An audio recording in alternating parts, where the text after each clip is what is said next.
Hello everybody, I hope you're as excited as I am. We're on the last question, B3 of the 2015 Csmc. That's the Canadian Senior Paper. We're going to wrap it all up right now.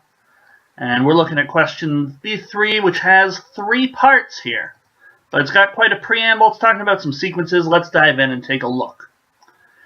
Given a sequence, A1, A2, A3, and so on, of positive integers, we define a new sequence called B, B1, B2, B3, by saying that B1 is equal to A1, so they start off the same sequence, and then for every positive integer beyond 1, so for n greater than or equal to 1, the next entry in the B sequence, so Bn plus 1 is, and then we have some options here, Bn plus An plus 1, if it turns out that Bn was less than or equal to An plus 1.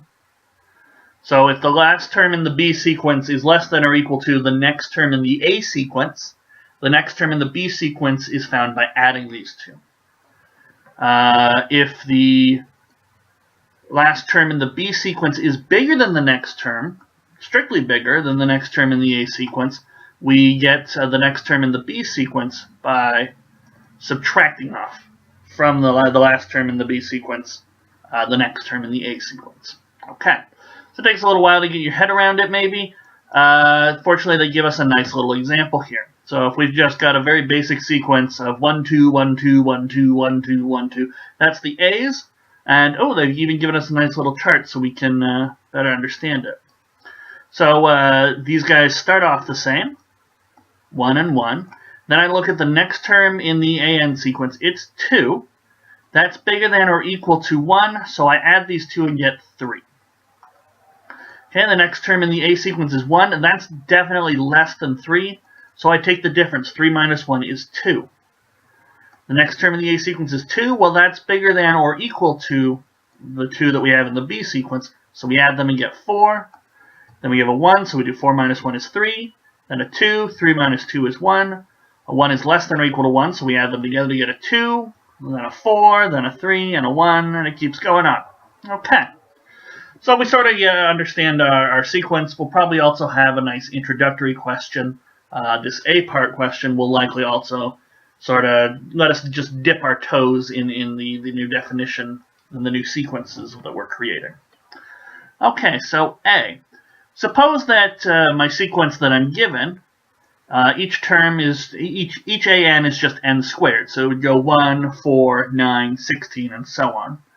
Determine the value of B10.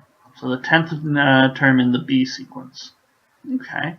I think I'm going to set up a chart like the one they give us. Of course, I'm going to set it up in my notes. But, yeah. So we'll just do it exactly the way they did it. I might not have enough room here. 1, 2, 3, 4, 5, 6. I'm just going to continue on to the other side of the page, because it's the last question, so I don't need to really worry about spacing. We'll have 7, 8, 9, and 10. Now my ANs are 1, we just square each thing, so 3 squared is 9, 16, 25, 36, 49, 64, 81, and 100. Okie dokie. And now, to get the BNs, well, we start off, the first term in the BNs is the same as the ANs. Okay.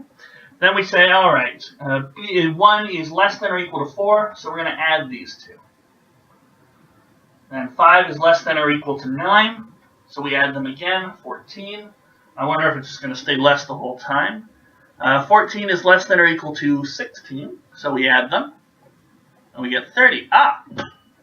But 30 is greater than 25, so we're actually going to take the difference here, and we'll get 5. 5 is less than 36, so we add these to get 41. 41 is less than 49, so we're going to add these and get 90. 90 is greater than 64, so what's the difference there? 26, I think. But let me just double check it with a calculator, because those are allowed. 90 minus 64, yeah, 26, I was right. Okay. And now 26, definitely less than 81. So we add these together, we get 107. And then 107 is bigger than 100, so we take the difference there and we get 7. And that is going to be B10.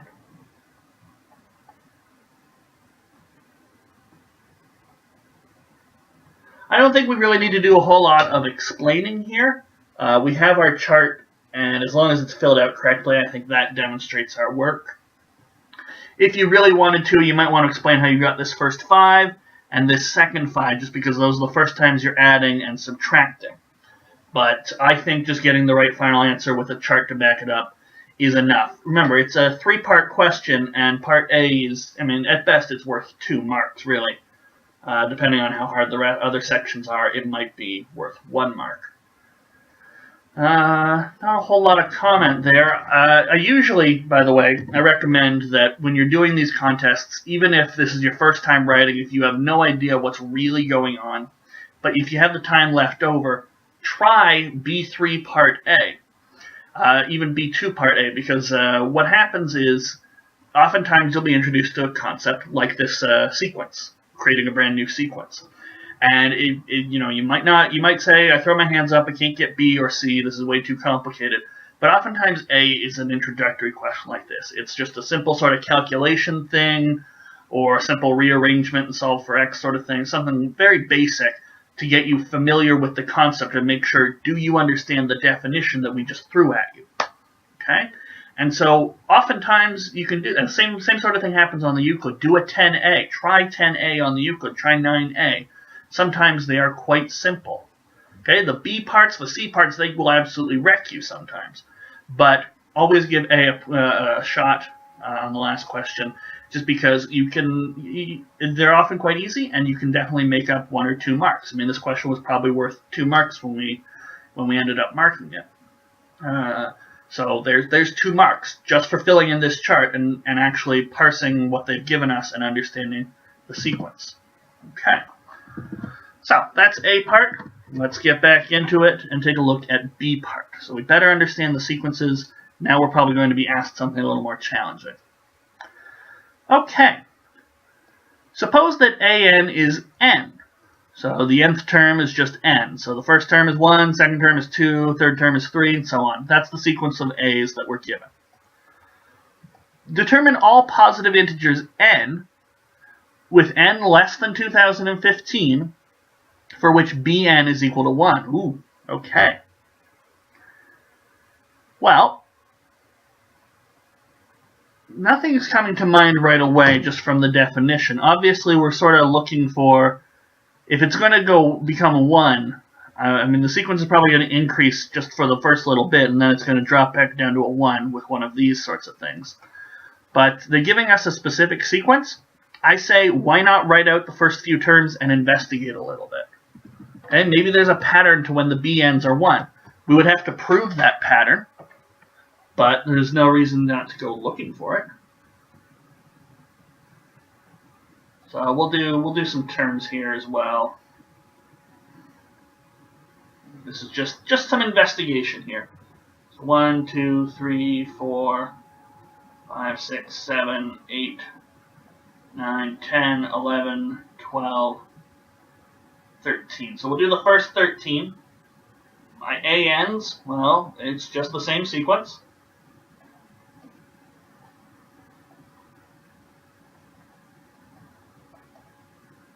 And now the BNs. Okay, we're keeping an eye out for when is BN equal to 1. That's sort of important. Okay, so BN starts off with 1, because it's always identical to the first term in AN. And then we would add to get 3. And then 3 is less than or equal to 3, so we'll add again, get 6. 6 bigger than 4, so we'll get a 2. And we get a 7. 7 minus 6 is 1. So I'm actually going to highlight these.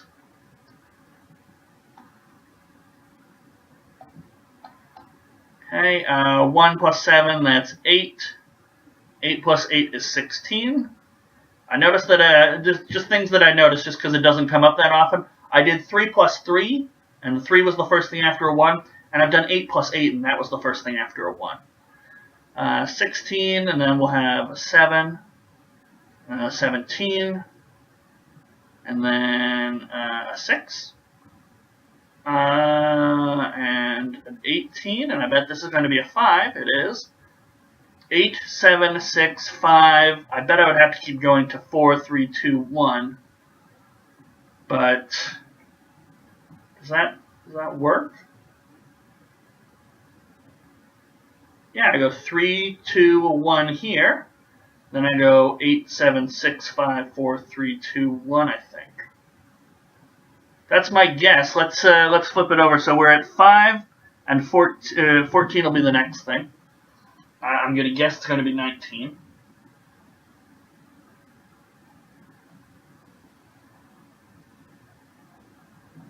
'16, 17, 18, 19. I don't know how far I'll have to go.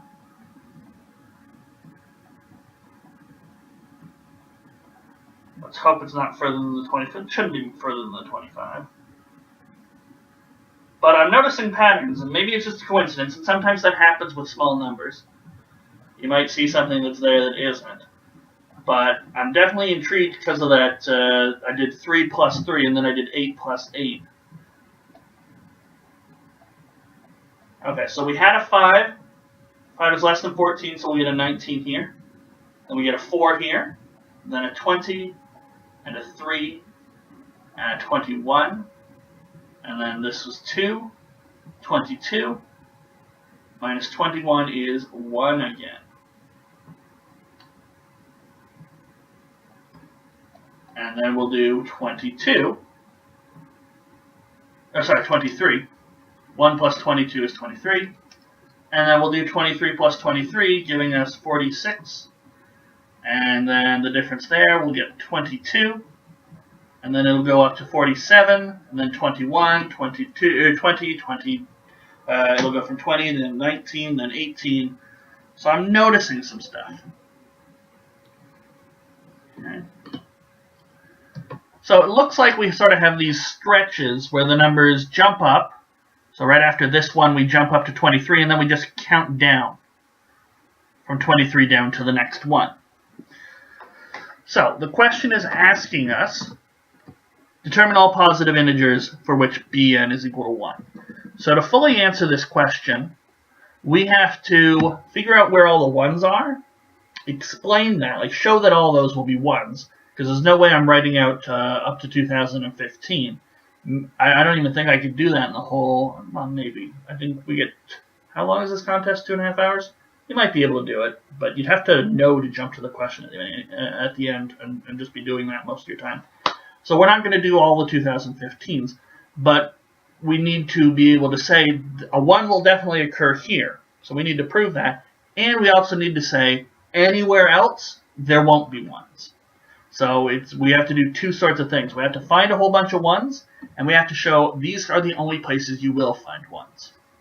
Okay? Now we've only encountered 3 1s so far, so we only have a little bit of information. If you wanted to, you could write out the next few, but I think I'd rather try and work out where the next 1 will be given the information we've got. So the thing I'm noticing here is we jump up to 3. Fine, I'll work out how to get that 3 in a moment. And we count down. So we count down to the next 1. So we go 1, and then after 5 spaces we went down to another 1. Okay? Because it alternates. It goes 3, something, 2, something, 1. Then it went 8, something, 7, something, 6, something, 5, something, 4, something, 3, something, 2, something, 1. Okay? We have 1, then we had 6, and I think it was 21. So the next one, I'm trying to think, is there a relationship between these numbers, 1, 6, and 21? Well, there's probably a bunch of relationships between them. I mean, it's only 3 numbers. They literally are all in an infinite number of sequences. But the thing that's jumping out to me is they're all triangular numbers. Right? So triangular numbers are numbers of the form n times n plus 1 over 2. And we can get them by creating triangles. So the first one is 1, then the second one is 3, then 6, then 10, and the next one's 15. I'm only drawing the dots to show you. I do know which ones are which. And then the sixth one here is 21.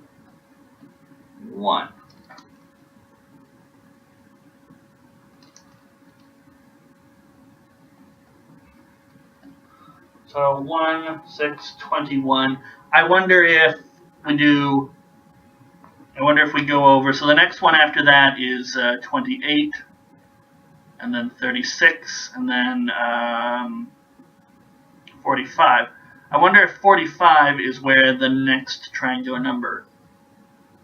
Oh, sorry, no. We've got 1 in the middle, then 2 in the middle, then 3 in the middle, so it'd be 55.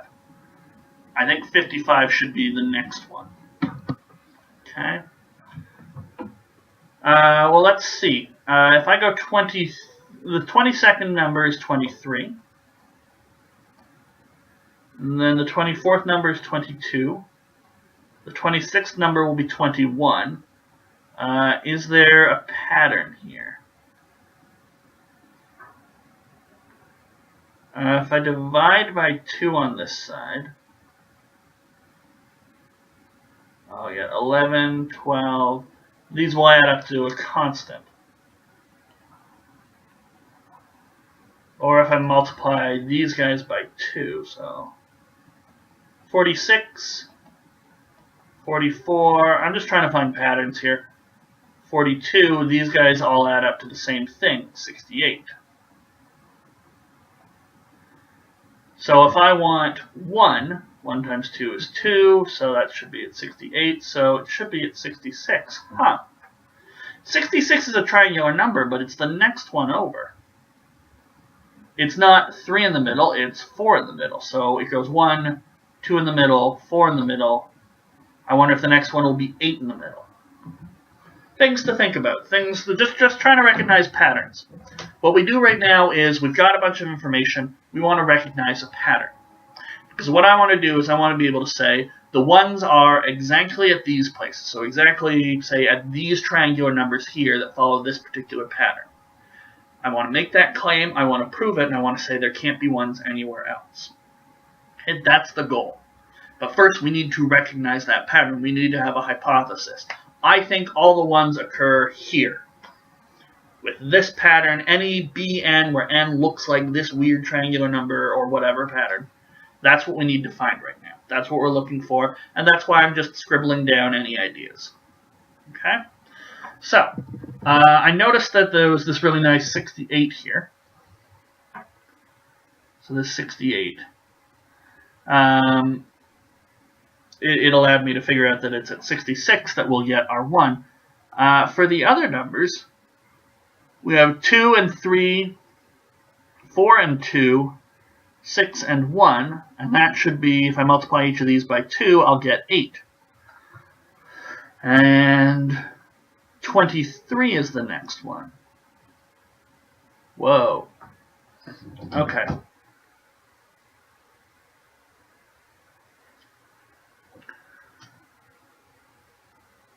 So, what I did here to get this 68,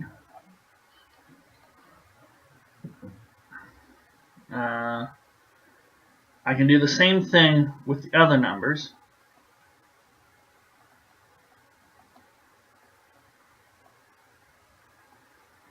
And I get a constant sum of 8. And then with my next set of numbers, oops, those should be pluses. With my next set of numbers, I had 7 and 8 times 2, all the way up to 21 plus 1 times 2, and that's 23. Okay, and 23 was the next number over. Right? 8 was the first number, if we go back over here. After this one, 8 was the first number. And then after the next one, 23 was the next number. Then after the next 66, it'll go a little something like this. 66 will have a 1, then 67. 67 plus 1 is 68. That'll be the next number over. Interesting things to think about. Does this help me? I'm trying to think if it does.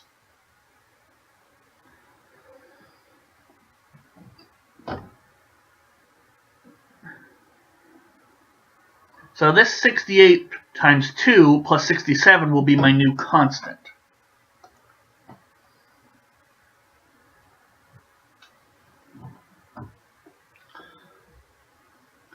So suppose I have a 1 at n. And again, I haven't started writing my proof. I'm still pattern searching. I'll have n plus 2. And then I'll have something, and then I'll have n plus 1. And then n plus, or just n further down the line. So this guy will be n plus 3 here. And this guy here will be n, and he'll be below n plus 5. I'm ignoring the others. I'll deal with them in a moment. But I have, with these ones here, the top number plus 2 times the bottom number is constant. Right? The top number plus 2 times the bottom number is constant. Okay, in all these cases, it should be 3n plus 5. Okay. That's what I think we're looking at. And so, if I want 1 here, and I got something up here, I need 2 times 1. This should, so question mark plus 2 times 1 should be 3n plus 5. Well, that's easy enough to rearrange. Question mark is 3n plus 3. So maybe it isn't triangular numbers. Let's see, does this work? I start with 1. That's where my first one is. So that'd be my first n. And then 3n plus 3 is, well, 3 times 1 plus 3 is 6. 3 times 6 plus 3 is 21. 3 times 21, that's 63, plus 3 is 66. 3 times 66 is some number, 198, plus 3 is 201. I don't actually know if that's a triangular number off the top of my head. I'm going to guess that it is, but it doesn't really matter. I have a pattern here.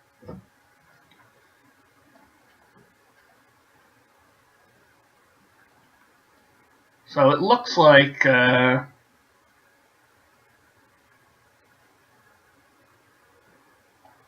if bn equals 1, then the next one is at b3n plus 3. If that's true, if the very next one is there, which is something I need to show, but if that's true, then I can use this pattern to work out, we want all the bn's less than 2015, but we need to prove that. We could easily get all the bn's. Okay?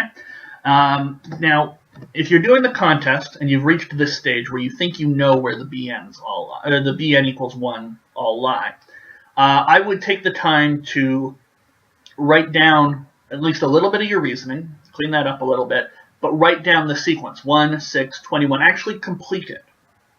Okay? Because there's probably a mark for getting the right numbers, even if you don't have all the right reasoning there. And so if you're really looking for marks, that's a great way to do it. Okay? We're still going to complete it. We're still going to show that only the ones will occur there and things like that.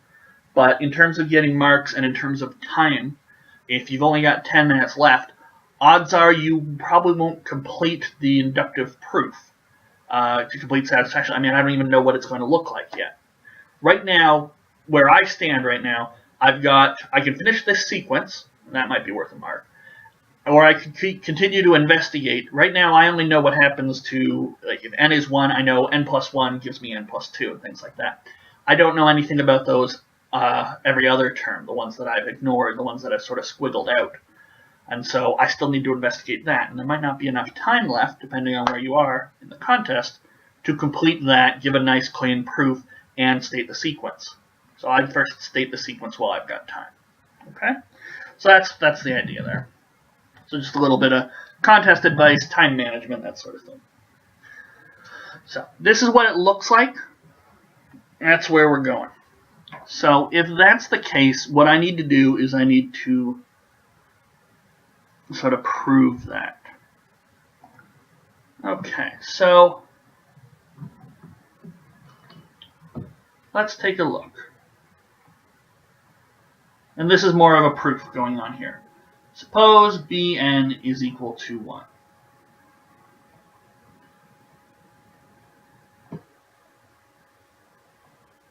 We claim that 3n plus 3 gives us the next one. So we claim that b 3n plus 3 is equal to 1. And for any x between these two, bx is not 1. Okay? That's the full thing we need to show. Because if, yeah, sure, you could show that this one's also a 1 and so on. Probably through some cleverness. But if you don't show that there aren't any other ones in between, you might not have the full pattern. Okay? You might think that it goes 1, 21, 201, and so on. And you might be missing out on a whole bunch of numbers there. Okay? So, that's what we need to show. We'll say n and 1. I'm going to stop writing the n's up top, just because the an sequence is the same.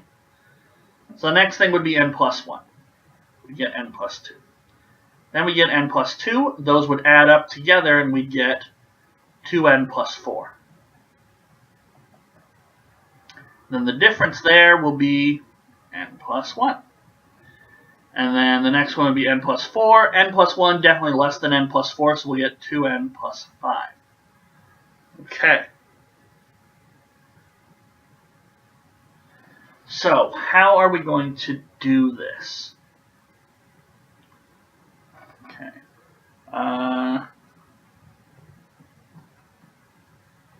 So notice that bn plus 1 is equal to n plus 2, which is greater than 1. So the next term definitely isn't 1.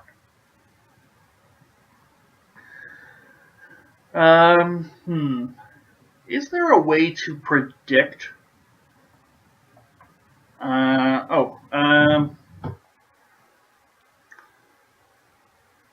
think.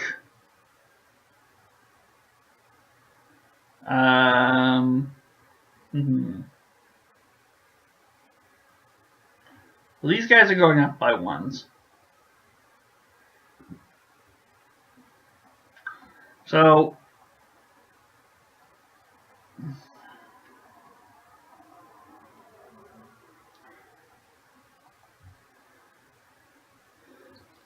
okay. So I've noticed in the past that the sequence is sort of alternating. Every other one is going down, every other one is sort of increasing. So what I want to do is I want to say, suppose we're looking at bn plus an odd.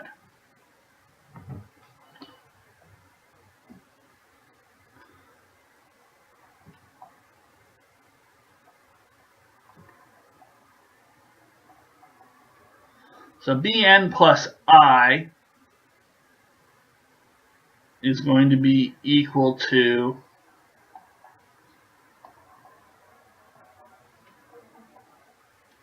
actually, it shouldn't be I.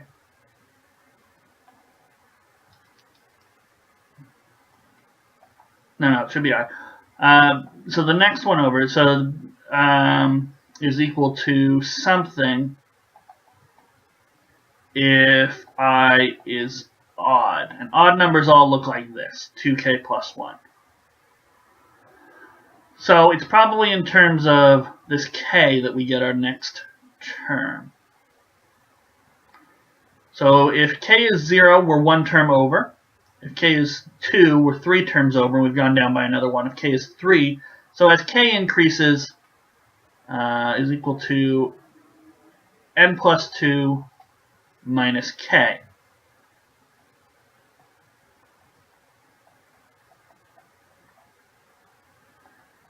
Okay, so this is what everything should look like. Right? And so in order to be 1, k would have to be n plus 1. And we'll have 2n plus 1, that's 2n plus 2, plus another 1. 2n plus 3, added on with that n, that would give us 1 as 3n plus 3. So that's what we're claiming right now. And what about the even ones? And equal to something if I is even.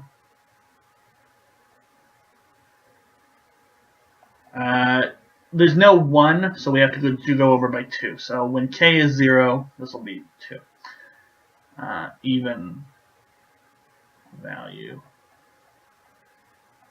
for I. Okay. So what happens if we're even? So our first even one is 2n plus 4.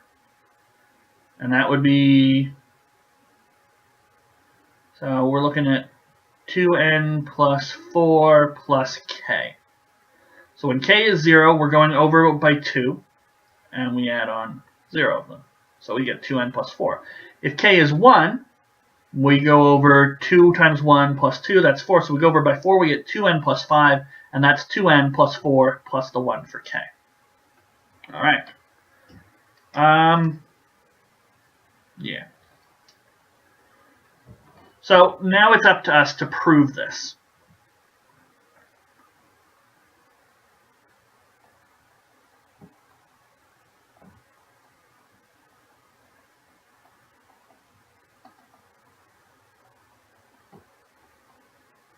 So we're going to do a proof by induction, which means we need two things. We need a base case. Well, we've got our base cases here. And then we need to sort of induct by saying, well, let's assume that the last few results were true. So for k equals 0, bn plus 1 is n plus 2, which is n plus 2 minus 0. And bn plus 2 is 2n plus 4, which is 2n plus 4 plus 0. Okay, so this concludes our base cases.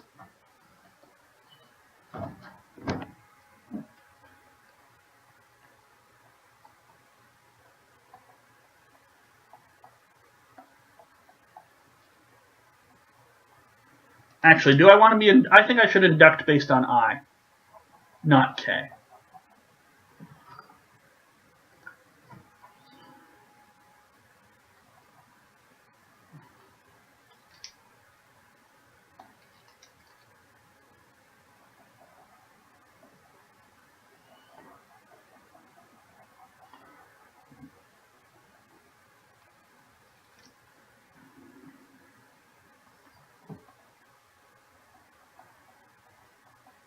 So we'll have a base case of I equals 1.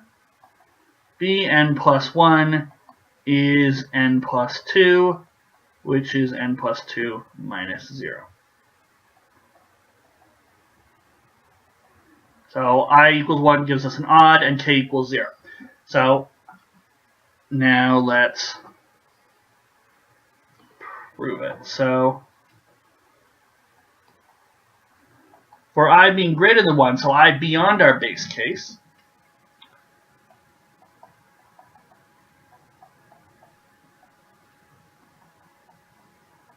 let's assume the result is true.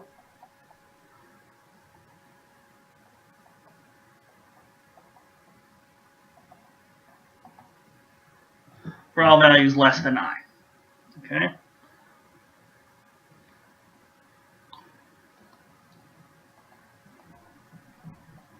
So if I is odd,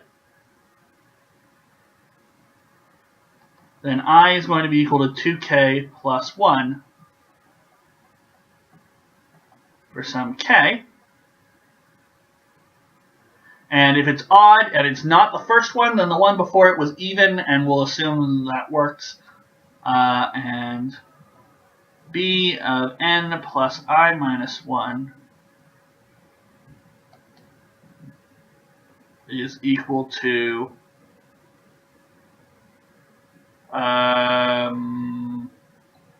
2n plus 4 plus,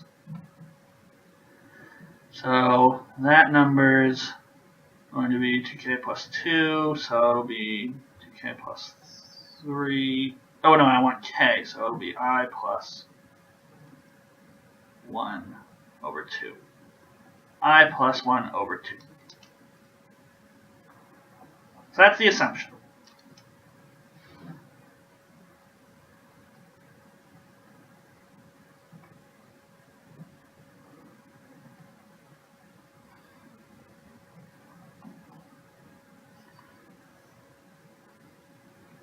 We have 2n plus 4 plus I plus 1 over 2, and that's under the n plus I minus 1. And it is clear that 2n plus 4 plus I plus 1 over 2 is greater than n plus I. Is that clear? Let's multiply everything by 2.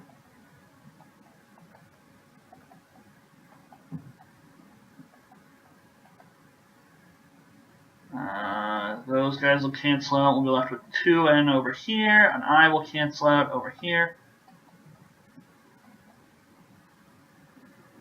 So this needs to be true, and I is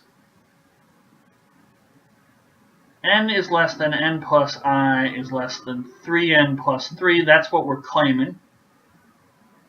Or less than or equal to. So that means I is less than or equal to 2n plus 3. So this is definitely true.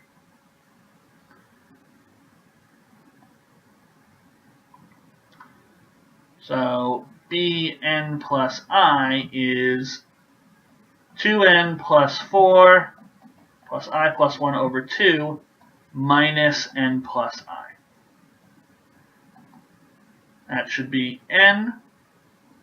The 4 will stay there, plus I over 2 plus 1 over 2 minus I.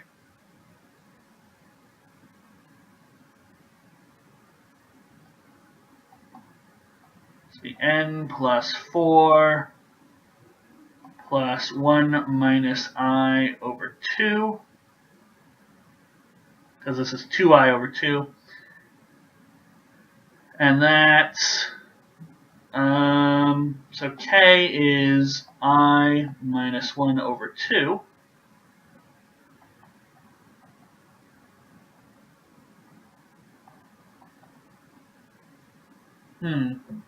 That's n plus 4 minus k. And that doesn't match up with what I was talking about. Right? We want that to be n plus 2 minus k.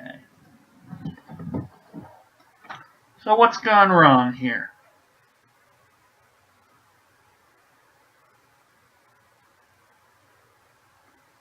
Has anything gone wrong?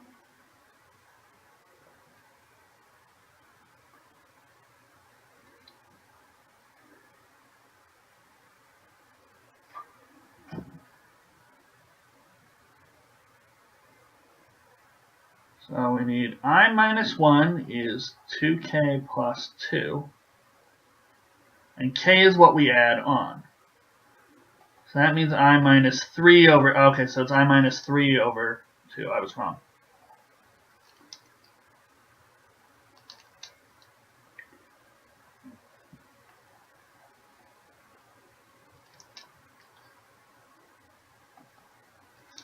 And let's see, does this still work out? So this will be minus 3, this will be minus 3, and this will probably be plus 5.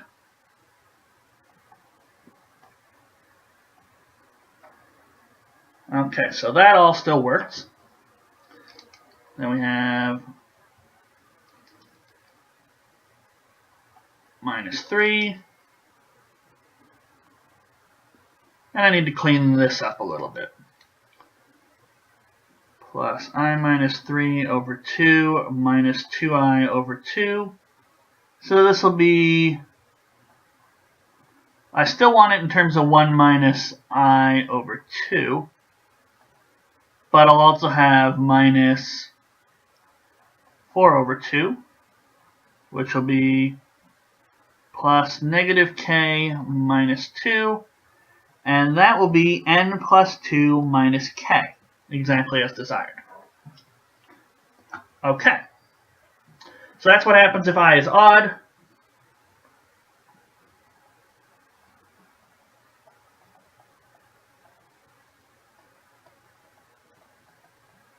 If I is even, I is of the form 2k plus 2.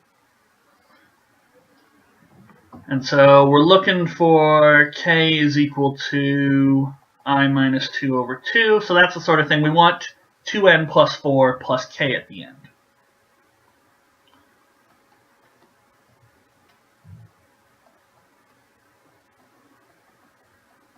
So by assumption, I minus 1 is odd. So bn plus I minus 1 looks like n plus 2 minus, how do I get k out of here? I subtract another 1 and divide by 2. Okay. So now we're looking at yada yada yada, n plus 2 minus I minus 2 over 2, and that's for n plus I minus 1. And the next one should be n plus I. Okie dokie.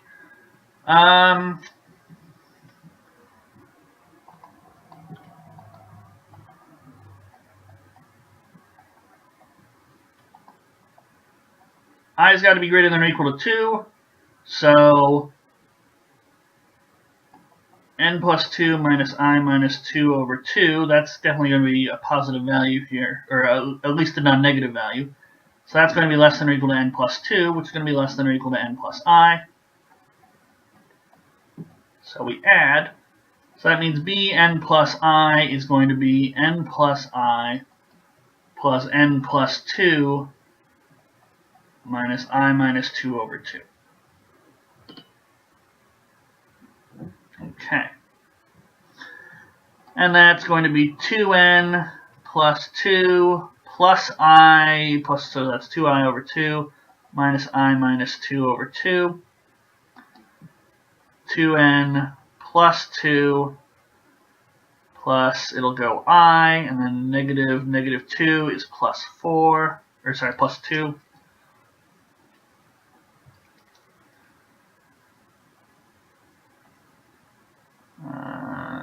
And then we'll have over 2, but I want it in terms of k.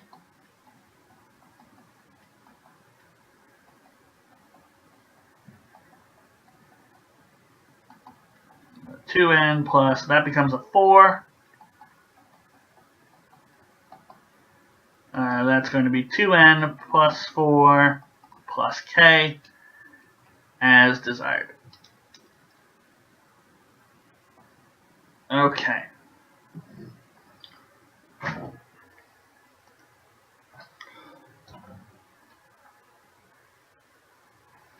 So what have we done? We've completed our induction.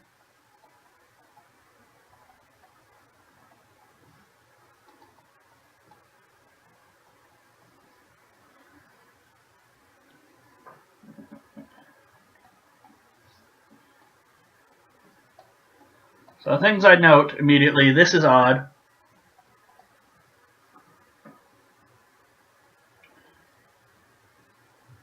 And so, actually it doesn't really matter if that's odd.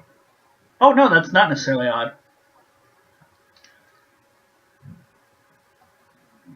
That's n plus 2n plus 3, this is odd.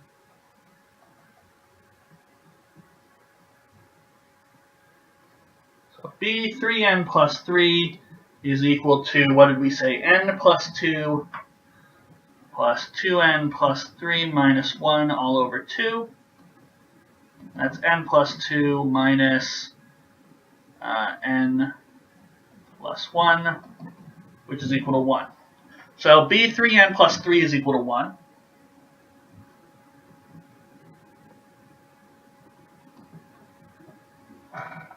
I just want to double check something really quick. Yeah, okay, good. And this should also be 0 there.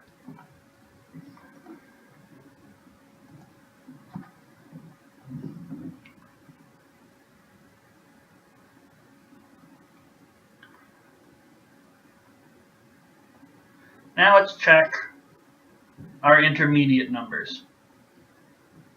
Okay, so we're looking just at the ones in between. We want to make sure that there are no other ones that have snuck in there, and that'll complete our proof. And then we'll just be able to list out the sequence. If I is even, bn plus I is 2n plus 4 plus I minus 2 over 2. We already saw that. And that's going to be greater than or equal to 1. That's going to be greater than or equal to 1. So this is greater than or equal to 4, which is bigger than 1. If I is odd, this is the harder one. Bn plus 1 is 2n plus 2. That's contradiction, so we did put the contradiction symbol in there. Minus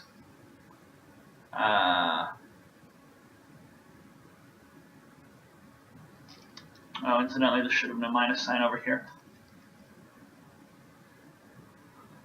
Minus I minus 1 over 2.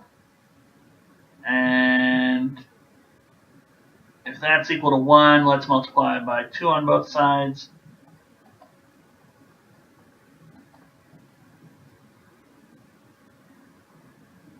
So those guys cancel out. We're going to be left with a minus 3 over here. And 2n plus 3 is equal to I. That's also a contradiction since I was said to be less than 2n plus 3.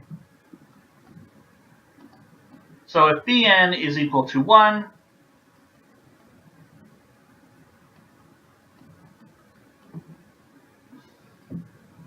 then the next one is at b3n plus 3. So we're done. We've shown the proof. Now we just need to list out the sequence.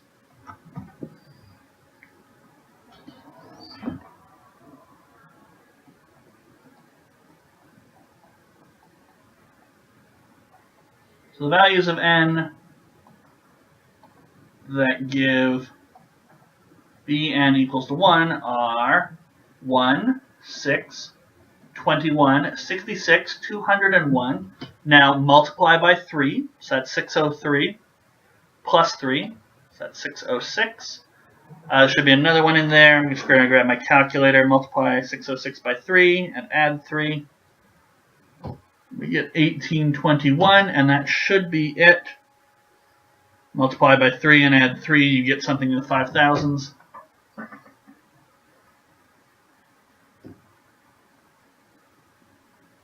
Because we wanted to limit it to n less than 2015. Okay. So those are our values, and we proved it. It took us a while, especially because we had to do some pattern recognition and admittedly a messy induction, but we did it, and everything's there. B part is done. Now for C part, which in theory should be even harder. So I can only guess at how long this video is running. C, a sequence, x1, x2, x3 is called eventually periodic. If there exists positive integers r and p probably stands for period, for which xn plus p is the same as xn for all n greater than or equal to r. So a good example of a periodic sequence would be something like 1, 1, 1, 1, 1, 1, 1, because it repeats every next number. 1, 2, 1, 2, which they actually gave us, is another good one. This thing has r is equal to, I guess, 1 and a period p of 2. 1, 2, 3, 1, 2, 3, 1, 2, 3, or something like 6, 5, 4, 3, 2, 1, 2, 3, 1, 2, 3, 1, 2, 3. That's also eventually periodic. It's not periodic right from the start, but it is eventually periodic. Okay, so that's the idea. Suppose that the sequence we're given, the A's, is eventually periodic. Prove that B1, B2, B3 is eventually periodic. Ooh, okay. What are we going to do here? Well, as I already noted, they gave us 1, 2, 1, 2, 1, 2 as a sequence here. So they gave us an eventually periodic one. Can we find a period here? I'm noticing there's a lot of 1, 3s, 2s, and 4s, but what do we got here? 1, then 3, then 2, then 4, then 3, then 1, then 2, then 4, then 3, then 1. I bet the next one is going to be, so it'll be 11, so that'll be a 1. 1 plus 1, it'll be a 2. Then a 4, then a 3. Okay. So, things I'm noticing, even if we start off purely periodic in our A's, it still takes us a little while to get periodic with our B's. And the period for Bn is actually bigger than the period for An. So that's a little odd. So, what can we do here? Well, there's not a whole lot of information we've got to go on. I think the best thing probably would be to get some more information. Start looking at maybe the sequence 1, 1, 1, 1, or 1, 2, 3, 1, 2, 3, or even a sequence that doesn't start off periodic, and see how long it takes for the BNs to catch up and become periodic. Okay, well, let's investigate. So we know what happens with 1, 2, 1, 2, 1, 2, 1, 2, 1, 2, and so on. How about 1, 1, 1, 1, 1, 1, 1? The BNs always have to start the same. And then we'd go to 2. And then 2 minus 1, we'd get a 1. And then a 2. And then a 1. And then a 2. So this does eventually become periodic. Okay, that's good. That's what we're trying to prove here.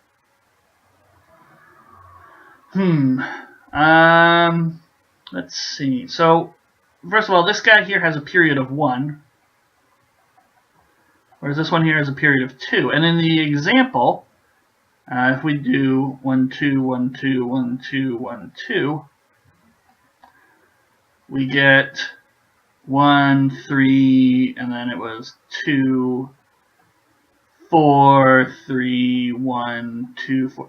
It was a period of 4. When we started with a period of 2. Things to ponder. I'm noticing that maybe the period is doubling. Or maybe the period is raised to the other power of 2. So it may be the case that we sort of need to consider ups and downs. That's what I'm thinking, because if we look at, say, a period 1, if we're looking at Bn, and we've got An up here, but it's the same as every other An. With a period of 1, we have two choices. We could either increase or decrease. And then over here, we're either going to increase or decrease. So that gives us two options here. But that doesn't mean that we'd necessarily have to go decrease the next time, and then increase and decrease. So maybe it's not powers of 2. For a second there, I was thinking powers 2 might be a good thing. Because then with, I'm just going to fully flesh out this idea, just with p different things, we have a total of 2 to the p possible sequences of up, down, up, down, up, down. Or something like up, up, up, down. There's 2 to the p possibilities here, and I think that sort of restricts what can happen. You're not gonna. Eventually, you should at least repeat the pattern of you went up, up, down, up, down, up. eventually one of those will eventually repeat, and I think that's the idea, because we don't need to show what the period of the BNs is. We just need to show it's eventually periodic. So maybe considering even this relationship between P1 in the original sequence, period of 2 in the second sequence, or period of 2 in the 1-2-1-2 sequence, period of 4 in the BNs, maybe that's not the way we should be going about doing it. You know, that we don't need to find the period. We don't need to find the R for BNs. We don't need to know when it's eventually periodic. We just need to know that eventually it's periodic. That's what we need to show. We might need to keep that in mind. Oh, okay. And even if we consider these up-downs, there's no, just because that pattern repeats doesn't mean it's going to be the same numbers each time. Can we limit what numbers there are?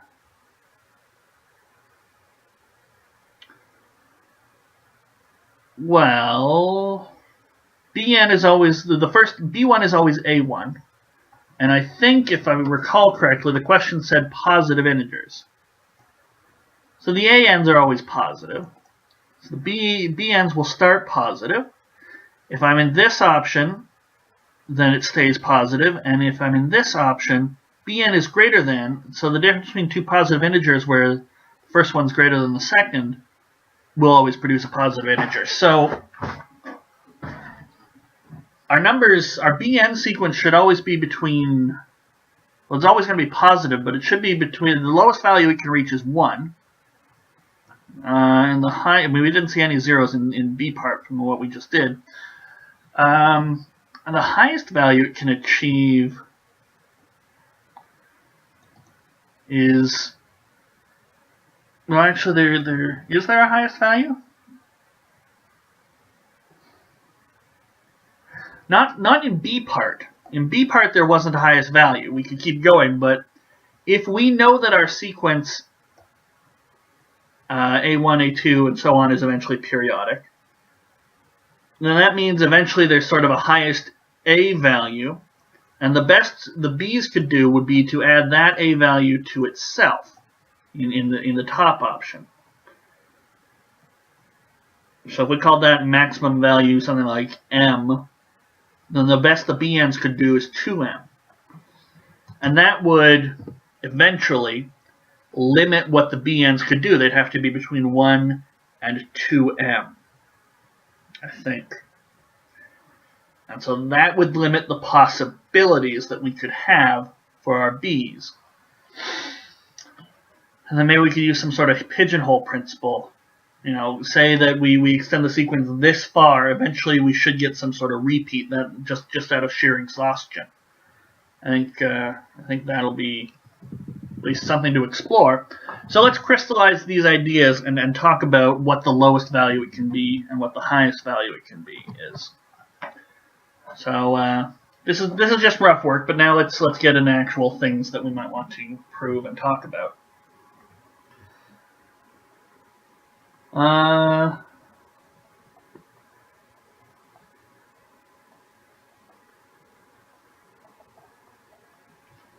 So we'll prove it by induction that we've got positive integers. So notice that these guys are positive. So the BNs will be positive. We'll do an induction proof. So base case B1 is A1, which is a positive integer. Induction BK plus 1 is BK plus AN plus 1 if BK is less than or equal to AN plus 1. Or BK minus AN plus 1 if BK is greater than AN plus 1. So it's a positive integer plus a positive integer, or, and that's for this case, or a positive integer.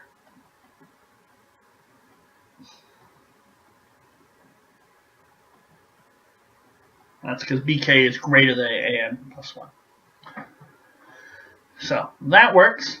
You could probably add in a little more in terms of sentences for explanation there, but the ANs are always going to, the BNs will always be positive. So that's something to note.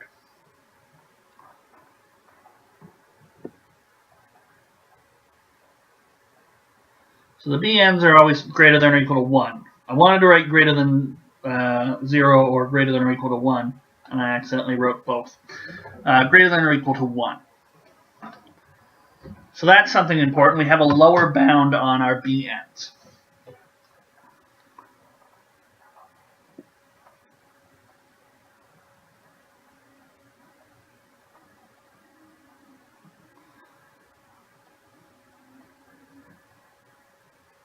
So the ANs are eventually periodic, I said.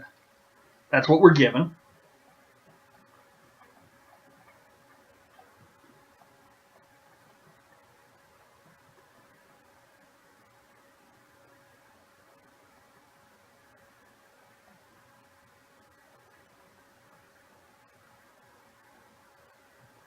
Greater than or equal to R.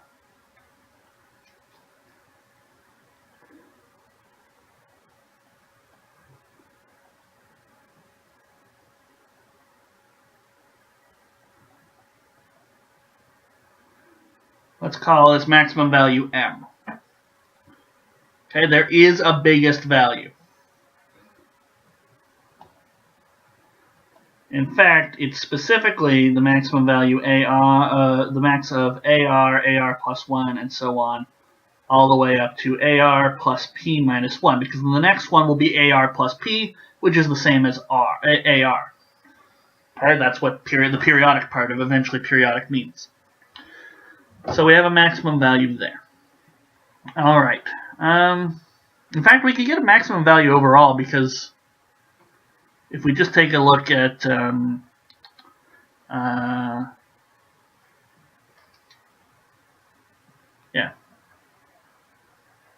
I could just talk about a maximum value period. I might not even need, if I need it, I'll come back to it.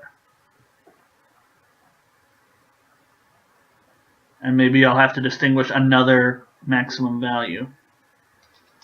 I don't have enough space, so let's redraw this again.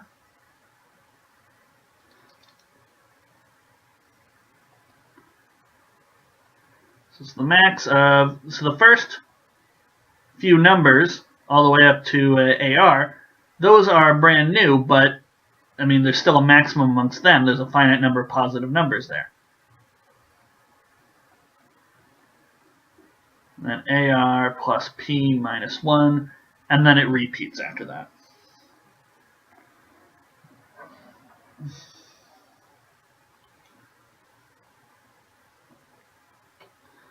So we have a maximum value to the sequence of ANs. This gives us a maximum value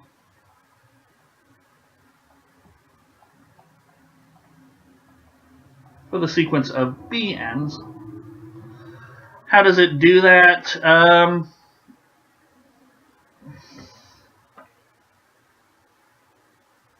It doesn't give us a maximum value. Well, it will give us a maximum value, but specifically it'll give us an upper bound if you want to be super technical.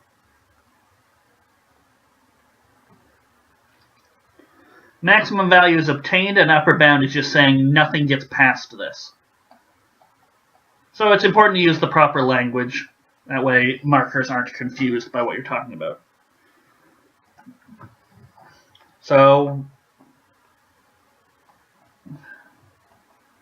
we claim Bn is always less than or equal to 2m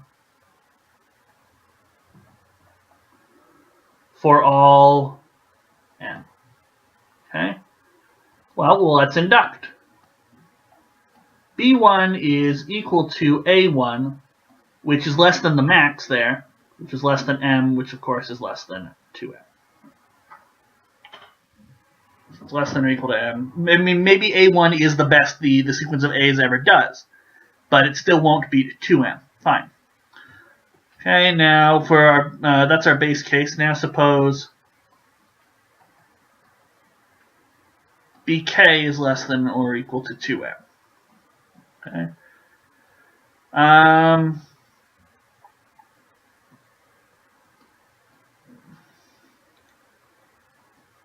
If bk is less than less than or equal to ak plus 1, which is less than or equal to m, then bk plus 1 is going to be equal to bk plus ak plus 1, which is less than or equal to 2 of those m's added up together. If bk is greater than ak plus 1, then bk plus 1 is bk minus ak plus 1, which is less than bk, since ak plus 1 is positive, which of course is less than or equal to 2m. So that concludes that. We've finished that by induction. So what have we got so far? We have a lower bound, 1, and an upper bound for the bn's. Okay? At best, they could be 2m. They might never get there, but at best, they could be 2m. All right. So what can we do with this? What can we do with this? I think we might be looking at a pigeonhole situation. I think I mentioned that before. But I think what we're going to do is, okay, we need to show that there is some point where it becomes periodic.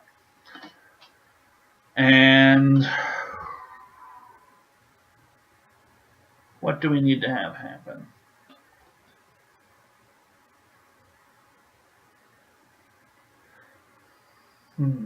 Okay, let me go back and reread some things in the question that might help me think of what to do next.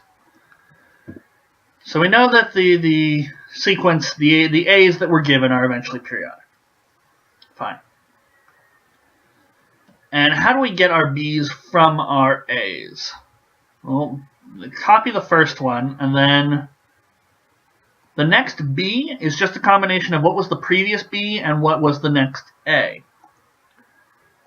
So, if there ever comes a time where Bn and An plus 1, if we're looking at that same pair, we'll get the same outcome. So,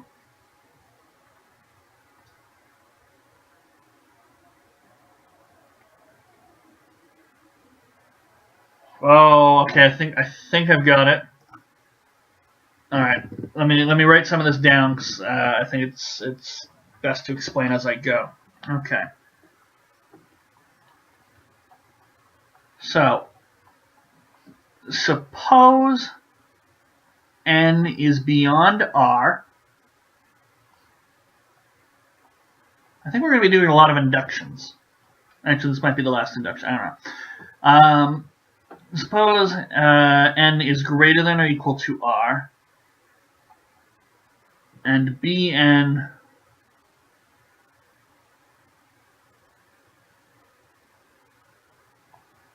how do I want to say this?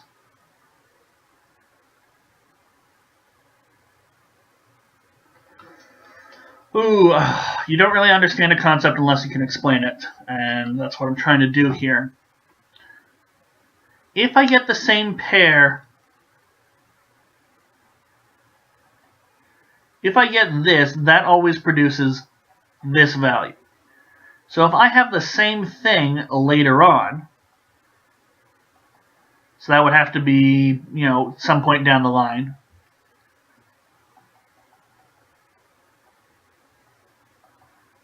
Then that should give me the same value, if those are equal. Okay.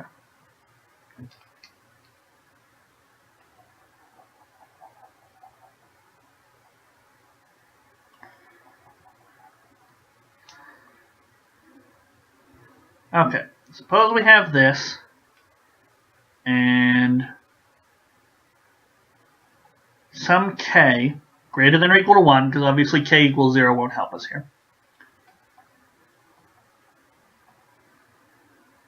So that an plus 1 plus kp is equal to an plus 1, and bn plus kp is equal to bn. Then, at that point, we should be periodic.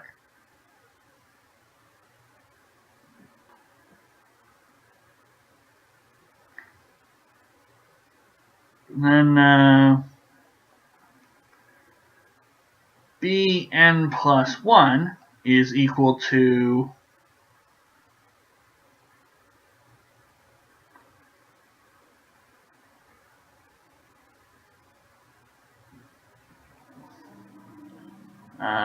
bn plus kp plus 1. And obviously an plus 2 plus kp is equal to an plus 2.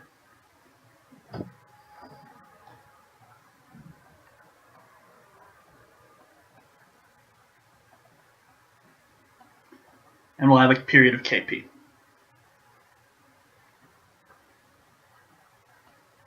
Right? You can have multiple periods, I think, just based on the wording in the question. If there's an integer r and then an integer p. So, for example, 1, 2, 1, 2 has a period of p, or you could say it has a period of, a period of p equals 2, or you could say p equals 4, because every fourth one repeats as well. So, a periodic sequence can have a lot of periods. We can also have r be in a lot of different places. So all we need is a period eventually. I think that should suffice. So in this case, we would have a period kp. Because if we have this situation, we'll get this. Obviously, this one's for free. This one needs a little bit of explanation. But then at that point, this is just the same condition as this, moved over once. So it gives us bn plus 2, and then an plus 3, and so on. And we get everything as a period of kp. Okay. So let's explain this a little bit more.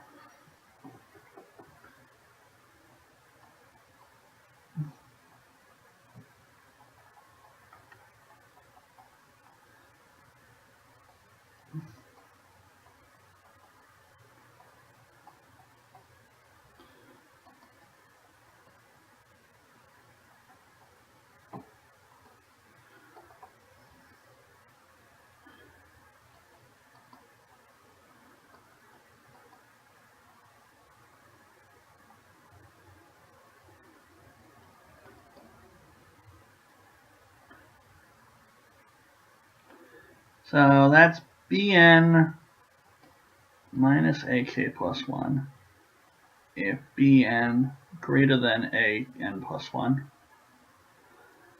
or plus ak plus 1, or an plus 1, if bn less than or equal to an plus 1.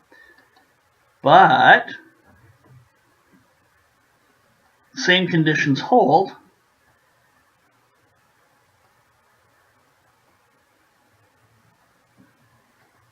with the same values. We'll just plug them in ever so slowly.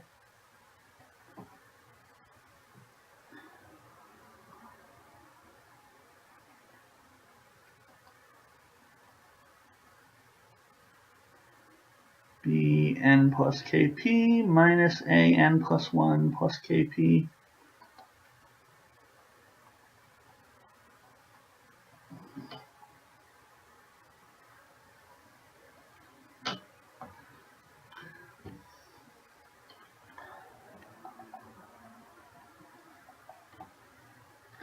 Okay, so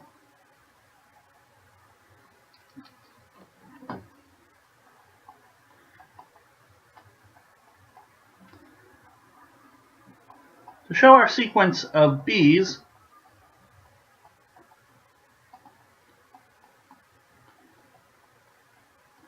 is eventually periodic, it suffices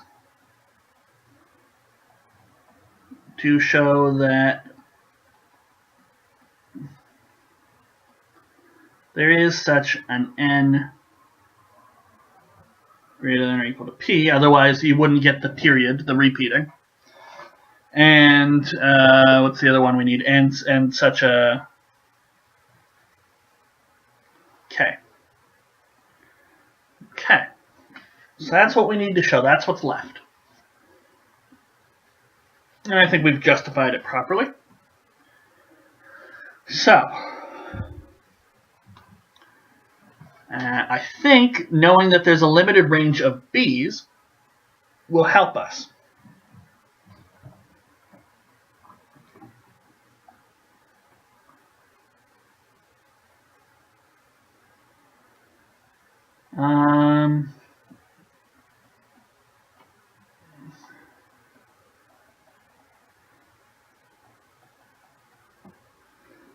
So let's only consider the values a for n being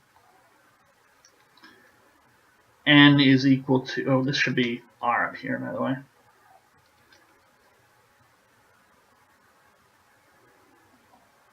Let's say n is r plus p, r plus 2p, etc. How many of them am I going to need? How many different values of b could I have? Well, there's a limit on them.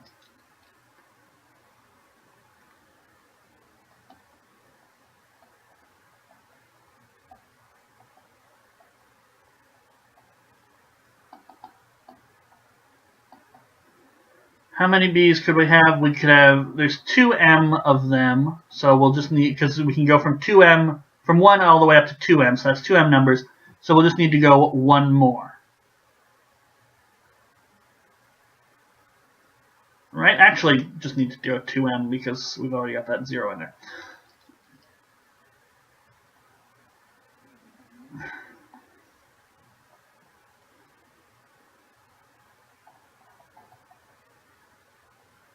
So notice that a and plus 1 is equal, or ar plus 1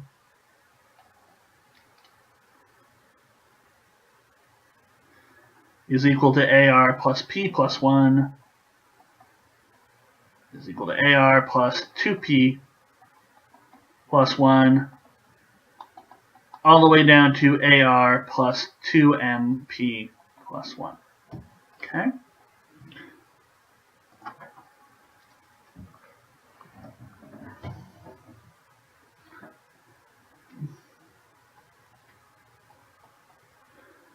So we have 2m plus 1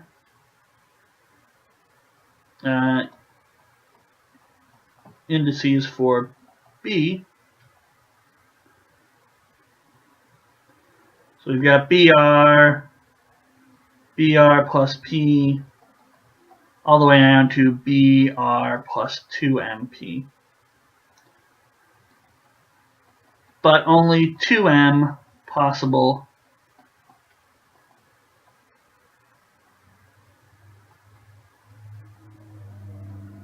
values for Bn.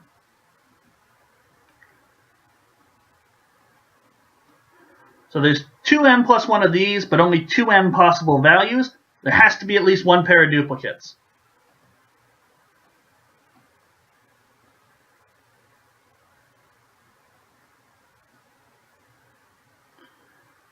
So we got some pair where I is not equal to j, and br plus ip is equal to br plus jp.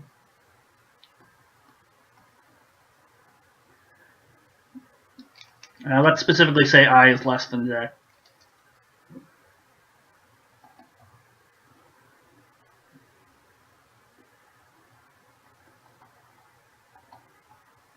But then we've got this situation here.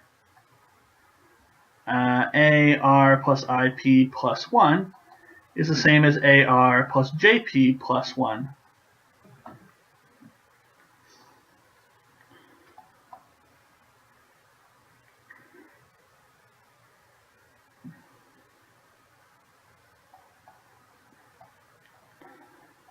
So our conclusion, so we've shown the thing that we needed to show in order to get eventually periodic.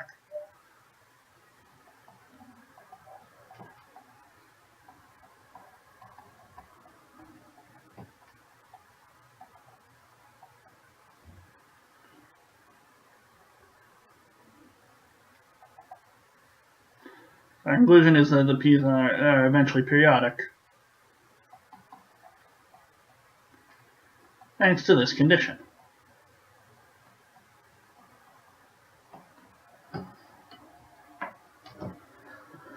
Okay, so let's, specifically we might say that the new R is R plus IP plus 1, I think. And the new P would be J minus I times P. That sort of thing. We don't need this. This is sort of an extra thing if you wanted to actually give an R and a P for our sequence of the BNs. It's not that specific because we have no idea what J and I are. We just know that there is some I and J thanks to the pigeonhole principle. Okay, so let's just recap our reasoning here. So, what did we note? So we played around with it a little bit, and then I said, okay, we can get an upper and lower bound for the BNs.